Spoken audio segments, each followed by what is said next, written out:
자, 안녕하세요. 영화는 꺼다놓은 보리자루 마냥 까다롭고 지할만 하는 방송, 전문성과의 거리두기를 지향하는 방송, 소소한 지적 허용에 채굴하는 방송. 어디서 영화는 좀 봤니? 어디 영점, 진행, 제작, 연출, 기타 등등을 맡고 있는 빌마입니다. 오늘은 54번째 시간, 던전 앤 드래곤 도둑들의 명예 편을 다루도록 하겠습니다. 이제 영화 얘기 해볼까요, 이제? 그럴까요? 자, 일단 이 영화 왜 골라왔냐면요, 던전 앤 드래곤이라는 게임을 제가 그 오락실에서 어릴 때 많이 했어가지고 좀 아는 게 있었고, 던전 앤 드래곤에서 파생된 게임들이 꽤 있어서 던전 앤 드래곤의 세계관을 좀 알고 있었습니다. 그래 대해서 호기심이 있어서 고른 것 같고요. 오랜만에 또 판타지물을 보고 싶긴 했어요. 생각해보니까 판타지 관련 작품은 안 본 지 좀 된 것 같아서 그래서 보게 됐습니다. 근데 간단하게 얘기를 드리자면 반지의 제왕을 기대할 건 아닌 것 같아요. 반지의 제왕처럼 세계관이 아주 깊고 넓은 그런 느낌도 아니고 다양한 부족들을 보여주고 또 다양한 지형을 보여주고 주요 인물들의 서사를 보여주고 이렇게 돼서 이제 그 판타지 세계관에 깊게 빠져서 그 안에 서사에 집중하는 그런 식의 판타지물은 아니라고 생각합니다. 어쩌면 당연한 걸 수도 있겠어요. 왜냐면 반지의 제왕은 영화 한 편당 3시간에 3개가 있는 거고 왕자의 게임은 그거보다 더 길고 하니까 반지의 제왕이나 왕자의 게임 같은 그런 깊이를 기대하는 건 아니라고 생각을 합니다. 그렇게 이 영화에서도 세계관 자체에 대해서 그런 설명을 많이 하진 않아요. 그냥 흔히 알고 있는 마법이 나오고 괴물이 나오고 근데 약간 중세가 배경인 것 같은 그런 흔히 알고 있는 판타지 세계관이다라고 그냥 말을 해주고 주인공 인물의 어떤 전사 정도를 나레이션을 사용해서 초반에 효과적으로 쫙 정보를 많이 주고 시작할 뿐입니다. 그래서 던전 앤 드래곤 세계관도 꽤 크고 광범위하지만 굳이 알 필요는 없는 그런 거고요. 영화 그렇게 재밌게 보실 수 있어요. 그러니까 이것저것 설명을 그렇게 많이 하지 않는다는 거죠. 저는 오히려 반지의 제왕보다는 오션스 11에 더 가까운 영화라고 생각을 합니다. 보물을 턴다는 목표가 있다는 점에서 비슷한 점이 있고, 그 다음에 그 주인공들이 그렇게 진지하게 운명을 걸고 세계를 걸고 싸우는 그런 캐릭터들이 아니에요. 다양한 특성을 가진 팀원들이 공동의 목표를 달성하는 게 이 이야기의 재미죠. 그러니까 다른 하이스트 무비처럼 주인공을 도와줄 그 특성을 가진 팀원들을 모아서 그 팀원들이 같이 협동해서 한계를 극복하는 그런 내용입니다. 이게 어떻게 보면은 던전 앤 드래곤 미스타라라는 그 오락실 게임 다들 많이 아실 텐데 그 게임의 형태랑도 비슷할 수 있죠. 거기에도 보면은 선택할 수 있는 직업이 상당히 다양하니까. 자, 이 영화가 생각이 나서 그래서 이 스팀에서 게임을 다운받아서 한 20분 정도 해봤어요. 생각보다 비싸대요. 한 4,000원 얼마 이렇게 하던데 30년 전의 게임인데 어쨌든 30분 해보다가 그래 이게 옛날 추억 보정이 많았구나 생각하면서 바로 환불을 했습니다. 메탈슬러그나 해야겠어요. 어쨌든 재밌게 할 수 있었습니다. 게임 같은 요소가 분명히 있었다라고 말씀을 드리고 싶고요.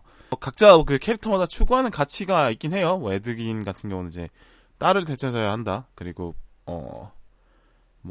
죽은 아내에 대한 속죄 이런 게 있는데, 아니면 홀가는 이제 남편과 헤어지고 새로운 가족을 이루게 되는 그런 가족의 가치를 쫓는 인물들이고, 사이먼은 이제 미운 오리 새끼 취급을 당하던 그런 캐릭터에서 실력의 성장을 이루면서 한 단계 성장하는 그런 캐릭터고, 도릭 같은 경우는 사실 좀 서사가 많이 부여가 안 됐어요. 이미 너무 완성형 캐릭터여서. 그러나 다양한 인물로 다양한 동물로 변신할 수 있다는 점에서 액션 지분에서는 많이 잡아먹은 것 같습니다.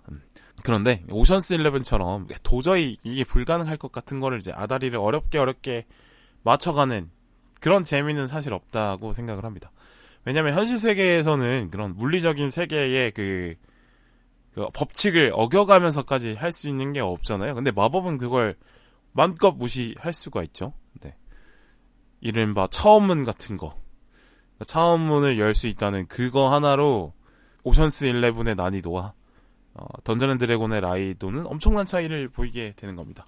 오션스 11 같은 경우는 저게 되나 싶은데 이제 그 어려운 거를 이제 전문가들이 아슬아슬하게 해내는 걸 보게 만드는 그 어려운 목표를 전문가들이 뛰어난 능력으로 해내려고 하는데 그것도 좀 아슬아슬해 될까 말까 요렇게 이제 쪼는 재미가 있는데 근데 이거는 이제 마법으로 많은 걸 해결하기 때문에 쪼는 재미는 별로 없지 않나 이런 생각을.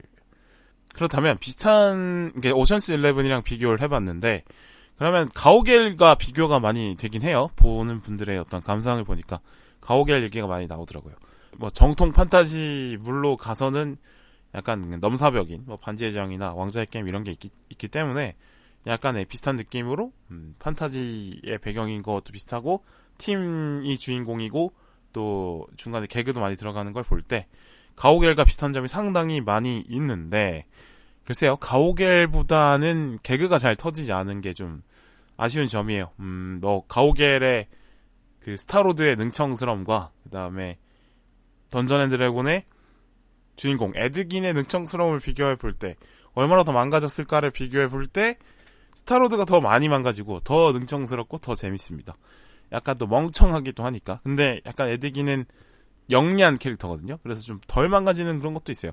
그러면 그 주변 캐릭터들이 좀 재밌으면 되지 않냐. 그런데 그렇다고 하면 드렉스와 홀가가 좀 비슷한데 둘 다 힘 좋고 싸움 잘하는 그런 캐릭터인데 드렉스의 캐릭터에 비해서 홀가가 훨씬 차분합니다. 덜 분노하고 더 망가지지도 않고 약간의 그 슬퍼할 만한 사연도 좀 덜 슬프고 왜냐면 드렉스는 가족이 다 몰살을 당하는 건데 홀가는 헤어지는 거지 몰살까지는 아니거든요. 그래서 그런지 좀 밋밋했고요. 그러면은 진짜 이제 그 팀에서 개들이 베이스를 담당할 로켓과 사이먼을 비교해 볼 텐데 로켓은 이제 동물이라는 한계가 있고 근데 그 동물이라는 한계에서 주는 그런 역설적으로 센 멘트를 날리는 건데 그러니까 이른바 이제 약간의 덩치가 작고 작은 개그맨들이 이제 위협적인 멘트를 할 때 오히려 그게 위협으로 당하는 게 아니라 웃기는 거 있잖아요. 뭐 그런 어떤 갭 차이를 활용한 드립들을 로켓은 많이 활용을 하는데 사이먼도 약간 그런 캐릭터예요. 체구도 왜소하고 능력도 좀 부족하고 이런 마법사라서 허접한 캐릭터, 허당 캐릭터가 웃음을 던지는 그런 거죠. 로켓의 어떤 센 드립에 비하면 이제 사이먼의 어떤 자조적인 개그, 어떤 허당이 주는 개그는 로켓과 비교해보면 그냥 약간 궁시렁대는 느낌으로 좀 오긴 하더라고요. 그래서 로켓의 또 승리다. 그러면 가모라와 도릭이 좀 비슷한데 자기 몫을 충분히 하면서 말 별로 없는 어떤 그런 캐릭터. 근데 뭐 가모라나 도릭이나 재미에 기여하는 바는 많이 없기 때문에 그렇다고 하면 가오갤과 이 던전 앤 드래곤의 팀 대 팀의 어떤 웃김 능력을 비교해봤을 때 가오갤이 훨씬 앞선다라고 생각을 합니다. 그래서 전반적으로 좀 가오갤과 비교해도 아쉽고 뭐 그렇다고 오션스 11에 비교해도 좀 아쉽고 그렇다고 반지의 제왕처럼 어떤 깊이를 기대하기도 어려운 그런 작품인데 그렇게 봤는데 근데 그래도 저는 볼만하다고 생각해요.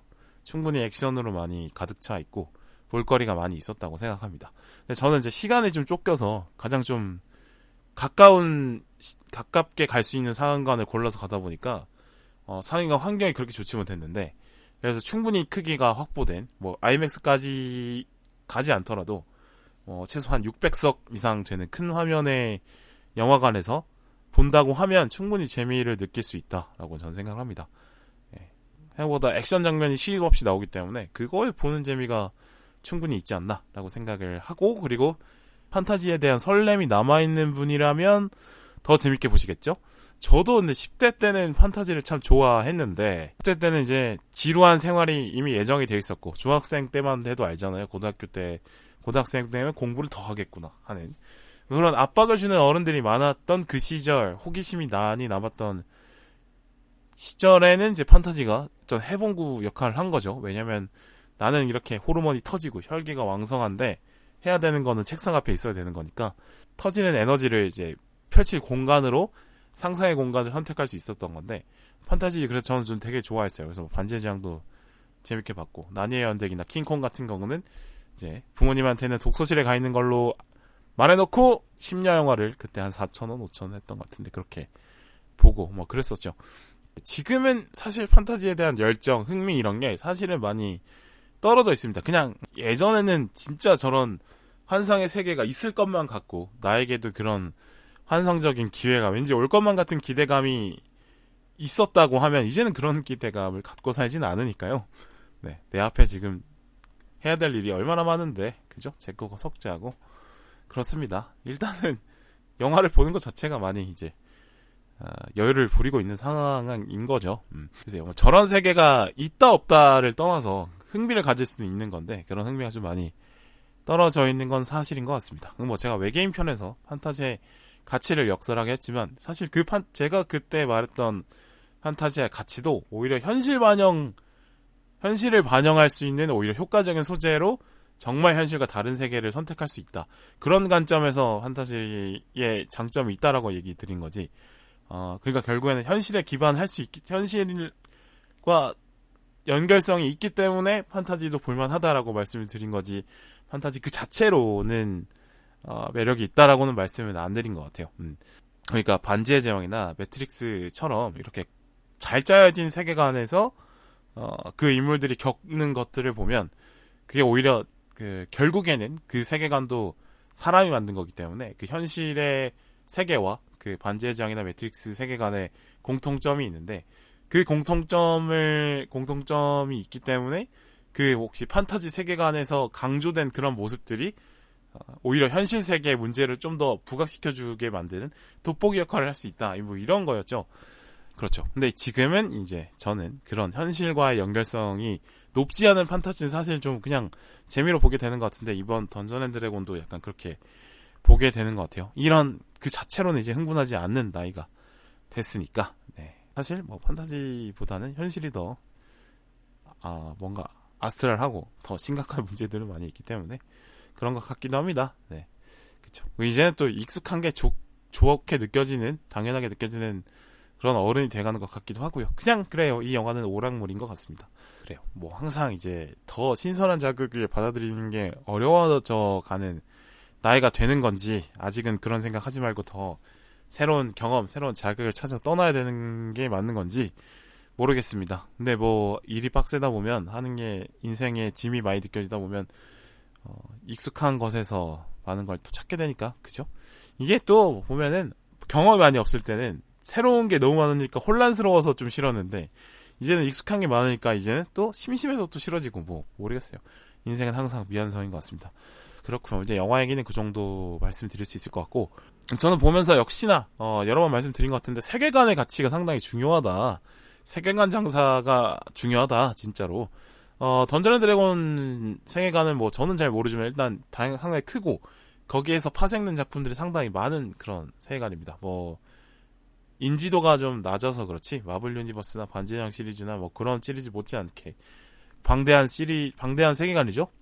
이렇게 잘 만들어진 세계관은 다양한 어떤 포맷으로 소스를 뽑아낼 수 있는 원소스 멀티유즈라고 이런 뭐 용어로 이름만 이제 많이 뽑아먹을 수 있습니다. 근데 글쎄 우리나라 컨텐츠 시장이 많이 성장했음에도 불구하고 컨텐츠의 영향이 많이 큼에도 불구하고 세계관 장사는 아직 잘 못하고 있는 거 아닐까 생각을 합니다. 뭐 외계인 편에서도 얘기했던 부분인데 우리나라는 아직 판타지가 익숙치 않은 부분이 분명히 있는 거죠. 전래동화나 민담 같은 것들이 그냥 교과서에서만 존재하지 실제 우리 삶 속에서 딱 붙어있는 문화로 다가오지 않잖아요. 전통 문화를 계승한 축제 같은 거는 일본에는 많지만 우리나라에는 사실 많이 없죠. 그런 어떤 지역에 가면 그런 축제들을 하긴 하는데 있긴 있습니다. 근데 서울 수도권에서는 사실 그런 거는 잘 없죠. 네, 물론 뭐 지역 커뮤니티 자체가 이제 대도시권에서는 많이 무너져 있어서 그럴 수도 있고요. 그럼에도 이제 신과 함께 세계관은 저는 되게 아깝다라고 생각하는 부분이 뭐냐면 영화 웹툰 너무 재밌었지만 그거를 더 뽑아먹을 수 있는 것들이 많다고 생각했거든요. 뭐 회원맥의 원맨 영화도 만들 수 있고 염라대왕의 원맨 영화도 만들 수 있다라고 생각을 했고 또 그 신과 함께 세계관을 활용해서 게임을 만들 수도 있고 거기 지옥을 돌파하는 게임 얼마나 재밌을 것 같지 않으세요? 네. 검으로 된 숲도 있고 뭐 재밌었던 게 많았던 것 같아요. 검수림인가? 또 거기 나오는 이제 뭐 요괴들, 그러니까 탈주한 그 영혼을 쫓아오는 그 요괴들도 좀 재밌었던 것 같고 이렇게 이제 살 붙여서 나갈 것들이 많고 재포장해서 만들어갈 것들이 많고 아니면은 좀 더 디테일을 추가해서 새로운 창작으로 갈 수 있는 어떤 풍부한 세계관을 충분히 신과 함께해서 보여줬다고 생각하는데 그 후속으로 뭔가 나오고 있는지 모르겠지만 아직 나오지 않는 것 같아서 좀 아쉽다고 생각을 하고요. 한편으로는 이제 우리나라에서 판타지가 그렇게 많은 영향력이 없는 거는 오히려 우리나라는 역시 그 판타지를 대신해서 역사가 존재 때문에 그런 거 아닐까 생각합니다.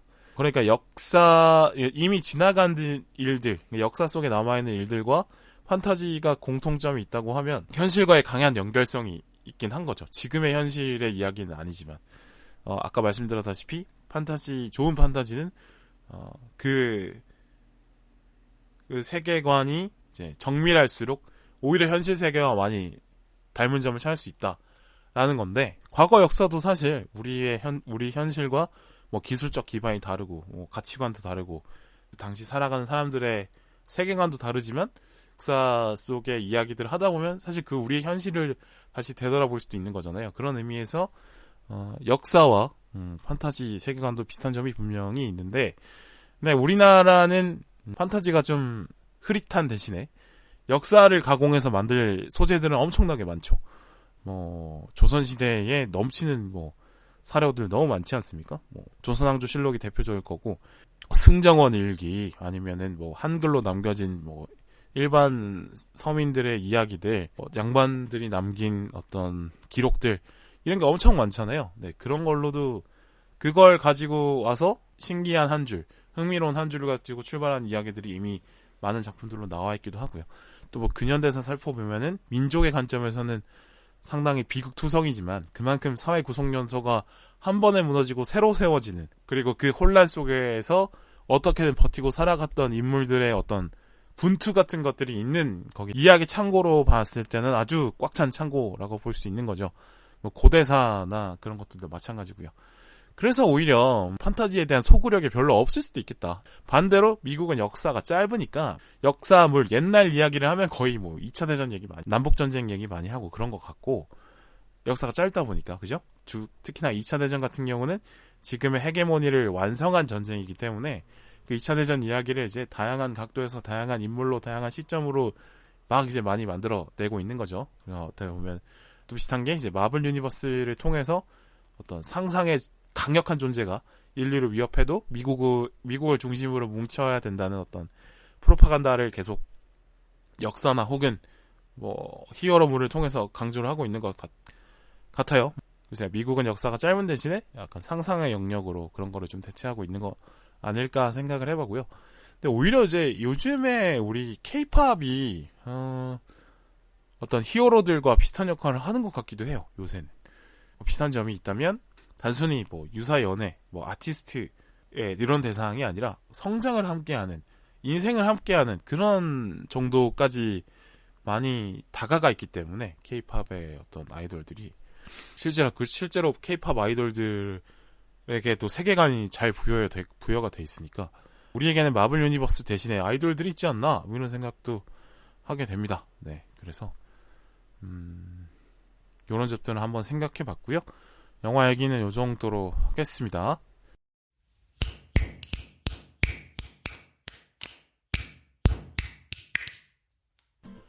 자, 그리고 댓글 및 후원 소개하면서 에피소드 마무리 해볼게요.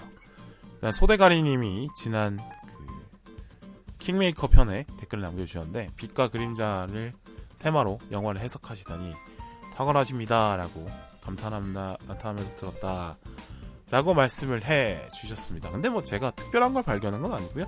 영화에서 충분히 많이 강조해요. 대사로도 뭐 그런 사람 뭐라고 하는 거 아십니까? 그림자라 합니다. 그림자. 이러면서 조우진 대화가 많이 얘기를 하고, 또 조우진을 또 그림자 속에서 비춰주기도 하고, 그 조우진을 통해서 또 이성균이 또 자기의 그림자스러운 면모를 또 확인하고 뭐 이런 부분이 있거든요. 그걸 캐치해서 그냥 설명을 드린 거지 뭐. 제가 뭐 특별한 해석법을 들고 온 건 아닙니다. 어쨌든 재밌게 들어주셔서 감사하고, 그 다음에 무한단물님이 처음으로 아마 댓글을 달아주셨는데, 근데 꾸준히 듣고 계신 거는 저는 알고 있습니다. 관리자 페이지에 다 나오거든요. 감사하다 말씀드리고, 철학을 전공하셨을까요? 잘 들었습니다 라고 댓글을 남겨주셨는데, 철학을 뭐 아예 모른다고 하기에는 교양 수업을 좀 들었죠. 네, 그 정도죠.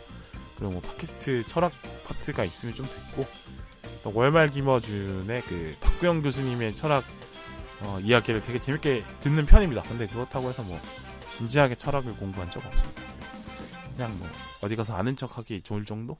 근데 뭐 제가 말하는 그런 어떤 방식 같은 것들이 철학의 느낌을 좀 받으셨나 봐요.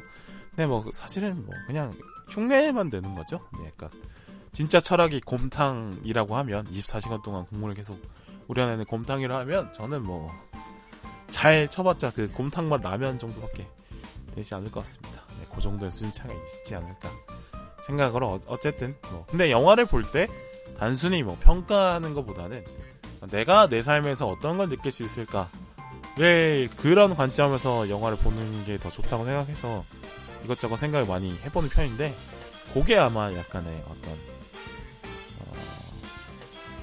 철학 스프 맛 정도 그런 느낌을 냈나 싶긴 한데 어쨌든 좋은 칭찬이라고 생각합니다. 감사합니다.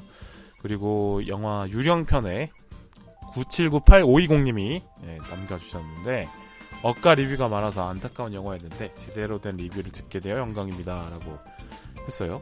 근데 보니까 진짜 평론가들이 말도 안 되는 진짜 평가를 많이 했더라고요. 자기 마음대로 영화 봐놓고 그죠? 감독의 의도를 잘 파악하지 않고 자기가 원하는 대로 장르의 문법을 안 따라갔다느니 뭐 미실 스릴러라고 해놓더니 갑자기 활극을 찍고 있다느니 뭐 이런 평가들을 많이 하는데 뭐 그냥 그 유령편에서도 말씀드렸지만 그 이한이 캐릭터를 따라가면 다 분명히 해결이 되는 그런 영화였는데 글쎄요 모르겠습니다.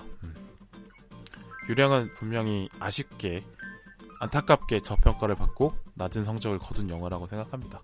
아니 공조2도 있고 교섭도 있는데 그죠? 유령이 그 두 영화에 비해서 흥행이 안 됐다는 건 좀 아쉽고 제 에피소드가 2차 판권 시장의 유령의 흥행에 좀 도움이 된다면 좋겠다. 자 그리고 마지막으로 나이트 시네마님이 남겨주신 댓글을 읽어볼 텐데 일단은 킹메이커 편에 남겨주신 댓글이에요. 잘 만든 작품인데 흥행이 되지 않아서 많이 아쉬웠던 작품이다. 덕분에 한번 다시 생각해보게 됐다라고 말씀해 주셨는데 일단 댓글 감사드리고 킹메이커도 사실 너무 아쉬운 작품이죠.